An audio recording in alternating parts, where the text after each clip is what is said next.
యాదాద్రి భువనగిరి జిల్లాలో గణతంత్ర వేడుకలు ఘనంగా నిర్వహించారు. భువనగిరి ప్రభుత్వ జూనియర్ కాలేజీ మైదానంలో జాతీయ పతాకాన్ని ఆవిష్కరించారు జిల్లా కలెక్టర్ హనుమంతరావు. అంబేద్కర్, గాంధీ చిత్రపటాలకు పూలమాల వేసి నివాళులర్పించారు. తర్వాత పోలీసుల గౌరవ వందనం స్వీకరించారు. ప్రభుత్వ పథకాలను ప్రజలకు వివరించారు. రిపబ్లిక్ డే వేడుకల్లో విద్యార్థులు చేసిన సాంస్కృతిక కార్యక్రమాలు అందరినీ ఆకట్టుకున్నాయి.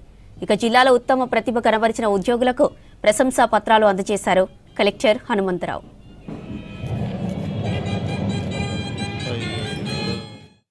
ప్రపంచంలోనే గొప్ప ప్రజాస్వామ్య దేశంగా మారుతుంది భారతరత్న డాక్టర్ బిఆర్ అంబేద్కర్ గారి సారథ్యంలో రాయబడిన భారత రాజ్యాంగం జనవరి 26, 1950 రోజున అమల్లోకి వచ్చింది.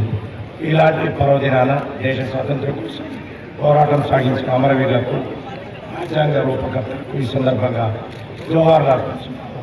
ఈ సందర్భంగా జిల్లాలో అమలు చేస్తున్న వివిధ అభివృద్ధి పథకాలు, సంక్షేమ కార్యక్రమాల ప్రగతిని మీకు వివరించడానికి సంతోషిస్తున్నాను.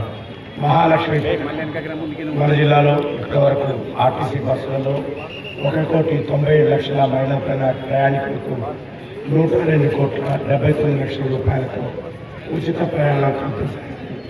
మహాలక్ష్మి పథకం ద్వారా మహిళా సాధికారత మరియు వంట గ్యాస్ సిలిండర్లను తక్కువ ధరకు అందించాలన్న ఉద్దేశంతో 500 రూపాయలకు ఎల్పిజి సబ్సిడీ సిలిండర్ ఇవ్వాలని సంకల్పించి